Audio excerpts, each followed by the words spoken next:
Tämä on Farmic HT15 Pro kaivinkone, 1,5 tonnin kone. Tässä on jo kaikki, mitä kaivinkoneeseen kuuluu. Suljettava kahva, laitteita varten, penkille nousua varten. Sitten on polkimet ja sauvat eteen taakse ajoon ja etulevyyn sekä lisähydrauliikkaa varten. Lisähydrauliikalla voi käyttää esimerkiksi tällaista kallistuvaa kauhaa. Tämä on kovin siistiä työtä. Moottorina on Coopin ilmajäähdytteinen moottori, 7 kilowattia. Aika huoltovapaa, koska se on ilmajäähdytteinen, siinä ei paljon mitään tarvitse tehdä. Sitten siinä on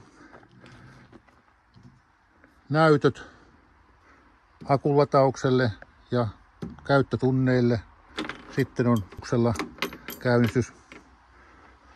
Pääkytkin on tuolla. Sitten on normaalit ohjaussauvat, niin kuin kaivinkoneessa kuuluu olla. Tämä on edullinen kaivinkone. Käyttää, omistaa ja tällä on mukava tehdä töitä. Tähän saa erilaisia lisälaatteita hyvinkin paljon laajasti.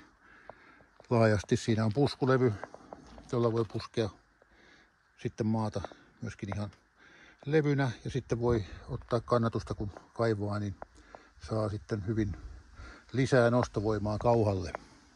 Tällainen kone, ei muuta kuin hankkimaan ja tekemään pikkutöitä kotona.